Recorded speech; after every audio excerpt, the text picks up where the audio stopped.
Welcome back to our series on spirit communication through the tarot.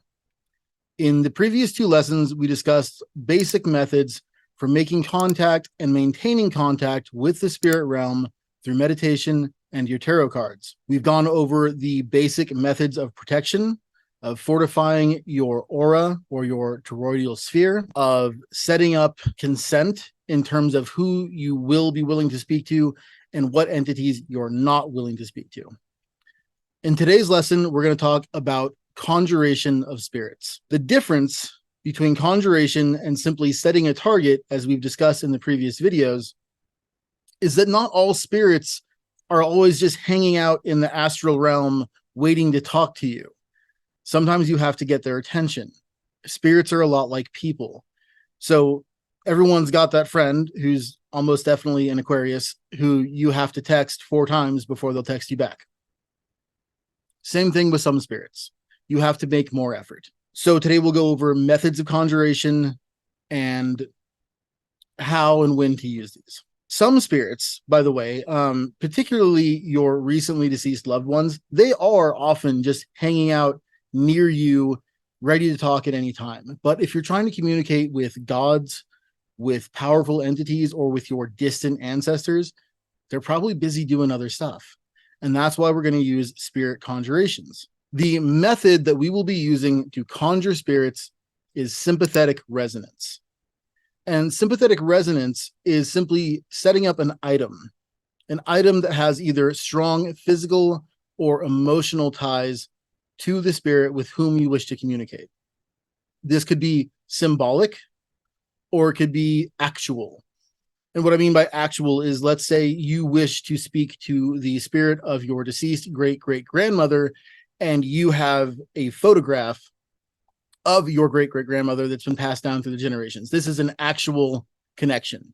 A symbolic connection would be, let's say that same spirit loved to knit, and you don't have a pair of their knitting needles that they owned. You just will bring knitting needles. It's symbolic. One of the best ways to conjure the spirit of an ancestor is if you happen to have a recipe of theirs. If you have a recipe for like bread or salsa or something, and you can make and follow that recipe and then set it out as an offering to that spirit, that would be incredibly effective. And it's one of the most fun ways to go about connecting to your ancestors and to conjure their spirit. Now, when it comes to particular entities or gods, there are entire books filled with methods to conjure these spirits.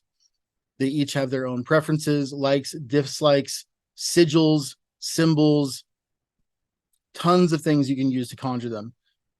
But when it's someone that was in your family or a figure in history even, you're going to have to really go out of your way to find something that really resonates with this person. So like I said, a recipe, a photograph, something that they wrote by hand could be very effective, or you'll have to learn a lot about this person and then come up with items that are going to attract them. There's a meme I think everyone's seen going around on Facebook that says, what 5 items would you use to summon me? This is a real thing. What items are you going to choose to summon the spirit with which you wish to communicate? Like I said, there are entire books full of correspondences for known spirits. But when it comes to lesser known spirits, you're going to have to do some detective work. So once you have your item, you're going to go through the same methods that we've discussed in the previous 2 videos. You're going to find your meditative state. You're going to fortify your aura. You're going to state your intention, which is that I wish to communicate with insert name of spirit here. I refuse communication from any other spirits at this time. And you're going to go get your cards and go through the process as we've talked about. Now, once you've made this connection, you can continue to conjure spirits in the same way. But let's say the item that you have is fragile, or you don't have time to bake bread every single time that you want to talk to the spirit. What you can do from this point is make an agreement with the spirit about a particular tarot card that you will use in place of that item. This tarot card will be the card that comes to represent that spirit within your deck. Now, as I've said before, this could also happen with entire decks. If you're like me and you own multiple tarot decks, spirits will attach themselves to a deck. But for now, let's focus on a card, okay? So let's say you've chosen a spirit, you've gone through these steps, you've made some kind of contact that you feel quite secure about. Now you want to ask that spirit, what card would you like to represent you?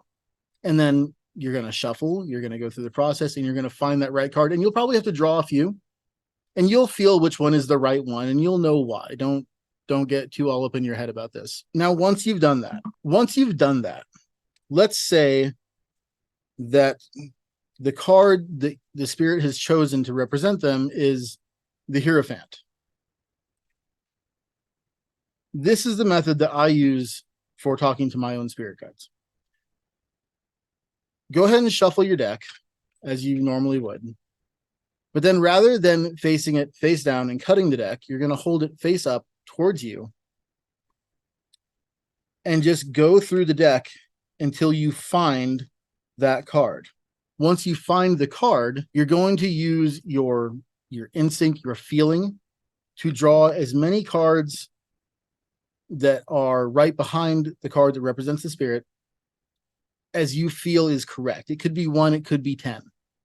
You got to feel your way through this, but that is the message that spirit wishes to convey to you. Go ahead and try this out.